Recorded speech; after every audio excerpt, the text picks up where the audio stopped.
Hello students, good morning to all of you. Class 9th में हम लोग the mountain and the squirrel पढ़ने के बाद आज दूसरा पोयम पढ़ेंगे जिसका नाम है सिंपैथी। सिंपैथी पढ़ेंगे हम लोग, और सिंपैथी के पोएट हैं चार्ल्स मैके। चार्ल्स मैके द्वारा कंपोज्ड किया हुआ ये पोयम सिंपैथी आज हम लोग पढ़ेंगे। तो सबसे पहले आइए जानते हैं चार्ल्स मैके के बारे में, उसके बाद हम आगे बढ़ेंगे। Charles Mackay is a Scottish poet. Charles Mackay एक स्कॉटलैंड के, स्कॉटिश का मतलब हुआ स्कॉटलैंड के कवि थे। His poems are marked for their simplicity and lyrical quality. उनकी कविताओं को साधारण, सामान्य और गायन के योग्य गुण रखने वाले के रूप में चिन्हित किया जाता है, माना जाता है। He was born in Perth, Scotland. उनका जन्म पर्थ में, स्कॉटलैंड के पर्थ में हुआ था इन 1814, 1814 में। His mother died shortly after his birth. उनकी माँ उनके जन्म के बाद बहुत जल्द ही इस दुनिया को छोड़ गईं। His father was a Naval officer. उनके पिताजी एक नौसेना के अधिकारी रहे थे। He was educated eight London and Brussels. वह लंदन और ब्रुसेल्स में अपनी शिक्षा ग्रहण किए, but spent much of his early life in France. लेकिन उनका अधिकांशतः अपना जो बचपन का जो समय था वो उन्होंने फ्रांस में व्यतीत किया। Coming to London in 1834 he engaged in journalism. 1834 में लंदन आने पर वह पत्रकारिता में इंगेज्ड हो गए, मशगूल हो गए। He moved to the Illustrated London News in 1848, becoming editor in 1852. वह 1852 में संपादक होते हुए 1848 में उन्होंने इलस्ट्रेटेड लंदन न्यूज की ओर वह मूव्ड किए, मतलब क्या हुआ, मुड़ गए, अर्थात न्यूज इलस्ट्रेटेड लंदन न्यूज की तरफ उनका झुकाव हुआ, और अंत में वह इलस्ट्रेटेड लंदन न्यूज के संपादक भी बने। He died in the year 1889। वह 1879 में उन्होंने इस दुनिया को अलविदा कह दिया। तो चार्ल्स मैके क्वालिटी पर्सन जिन्होंने ये सिंपैथी पोयम लिखा। सिंपैथी पोयम, सिंपैथी मतलब क्या होता है, सहानुभूति। और सहानुभूति पर ये जो कविता लिखी गई चार्ल्स मैके द्वारा, इसका सेंट्रल आइडिया पहले देखते हैं। अब the central idea of the poem sympathy is that money can be repaid, money can be repaid, but sympathy cannot be paid back, because sympathy is a quality of God. We should not be indifferent towards the sufferings of other people. Money is great, but far greater than money is sympathy.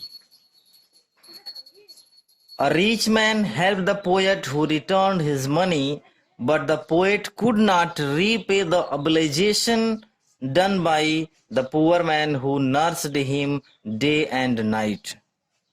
In this way, sympathy is greater than money. और अब stanza wise explanation देखते हैं। सबसे पहले, I lay in sorrow deep distressed, my grief a proud man heard. His looks were cold, he gave me gold, but not a kindly word. मतलब I lay in sorrow, sorrow मतलब होता है दुख, deep distressed, distressed मतलब होता है तनाव में, व्यथित। मैं अत्यधिक दुख और शोक संतप्त में लेटा हुआ था। राइटर, पोएट चार्ल्स मैके कहते हैं, my grief a proud man heard. मेरे दुख को एक प्राउड मैन, प्राउड मैन का मतलब घमंडी व्यक्ति, धनवान व्यक्ति, धन का घमंड जिसे हो, ऐसे घमंडी व्यक्ति ने मेरे दुख को सुना, मेरे दुख के बारे में सुना। His looks were cold, his looks were cold, he gave me gold. करा कि उसकी निगाहें, उसकी दृष्टि, कोल्ड मतलब होता है ठंडी, यहाँ मतलब ठंडी का मतलब हुआ कोई सहानुभूति नहीं थी। ही गेव मी गोल्ड, उसने मुझे, गोल्ड मतलब होता है सोना चांदी धन संपदा, यहाँ धन होगा, उसने मुझे पैसे रुपए पैसे धन दिया, but not a kindly word, लेकिन एक कोई भी सहानुभूति से भरा हुआ शब्द नहीं कहा मेरे लिए। माई सारो पास्ड, मेरा दुख, पास्ट मतलब होता है गुजर गया बीत गया। आई पेड हिम बैक, मैंने पेड मतलब अदा कर दिया, हिम मतलब उसे, बैक मतलब वापस, मैंने उसे पुनः उसका दिया हुआ पैसा धन अदा कर दिया, चुका दिया।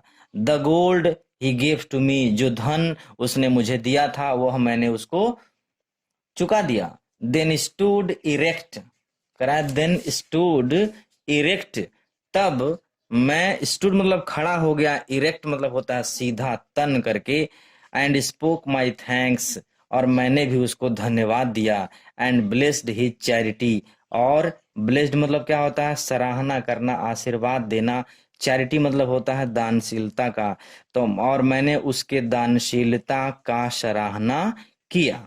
यानी कि पूरे 8 लाइन को एक साथ कंप्रोमाइज करते हैं।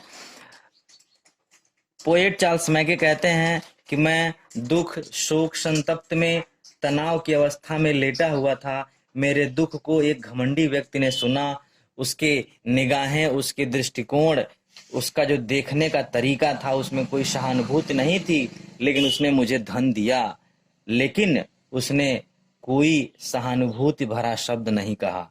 और जब मेरा दुख बीत गया तो मैंने उसका दिया हुआ धन उसको वापस कर दिया, और वापस करने के बाद सीधा खड़ा होकर के, मतलब उसके सामने खड़ा होकर के उसको धन्यवाद दिया और उसके दानशीलता का सराहना किया। अगले लाइन में देखते हैं, I lay in want and grief and pain. एक बार पुनः मैं, want, grief and pain, pain मतलब क्या होता है, दर्द, वांट मतलब आवश्यकता या कमी, चाहना भी होता है लेकिन यहाँ कमी होगा। एक बार मैं आवश्यकता में, दुखी और दर्द में लेटा हुआ था। A poor man passed my way, एक गरीब आदमी, poor man, a poor man, एक निर्धन व्यक्ति मेरे पास से गुजरा, यानी कि वह भी मेरी बातों को सुना। उसने क्या किया, ही बाउंड माई हेड, उसने मेरा सिर, बाउंड मतलब होता है दबाना या पट्टी बांधना, सिर दबाना कह सकते हैं, उसने मेरा सिर दबाया। ही गेव मी ब्रेड, उसने मुझे, ब्रेड मतलब रोटी दिया, मतलब उसने मुझे खाना खिलाया। He washed me day and night, उसने मेरा, वॉश्ड मतलब होता है देखभाल करना, दिन रात उसने मेरा देखभाल किया। और अंतिम लाइन है, how shell I pay him back again. Poet Charles Mackay अचंभित हो जाते हैं, चक्कर में पड़ जाते हैं कि how shell I pay him back again, मैं उसे कैसे वापस फिर से करूं, फिर से मैं उसे कैसे वापस करूंगा। For all he did to me, उन सभी चीजों के लिए, ही डिड टू मी, जो उसने मेरे लिए किया है। तो इनको ये ज्ञान होता है, तब इनको पता चलता है, सोचते हैं कि oh, gold is great but greater far is heavenly sympathy. Oh, धन वास्तव में बड़ा होता है, महान होता है, ग्रेट मतलब यहाँ बड़ा होगा, धन वास्तव में बड़ा होता है, but greater far is heavenly sympathy, लेकिन उससे भी महान, उससे भी बड़ी बात जो होती है वो हेवनली सिंपैथी। यानी कि हेवनली सिंपैथी का मतलब क्या हुआ, दिव्य सहानुभूति, अर्थात हेवनली दिव्य, और सिंपैथी मतलब हमने पहले ही बताया सहानुभूति, ईश्वरीय दैवीय वह दिव्य सहानुभूति धन रुपए पैसे से भी बड़ी होती है। तो मेरे प्यारे बच्चों, सिंपैथी पोयम में क्या है कि इसमें यह बताया गया है कि धन रुपया पैसा बड़ा होता है, लेकिन उससे भी बड़ी बात किसी के प्रति सहानुभूति है। क्योंकि रुपए पैसे धन की वापसी होती है, लेकिन सिंपैथी की वापसी नहीं होती है। हमने पहले ही कहा था कि sympathy can not be paid back. तो ये पोयम सिंपैथी चार्ल्स मैके द्वारा कंपोज किया हुआ आज समाप्त हुआ। इसका सेंट्रल आइडिया आप सभी लोग याद कर लेंगे और स्टार्टिंग का 4 लाइन पोयम भी आप याद करेंगे। ओके, आज के लिए बस इतना ही। Thanks, have a nice day.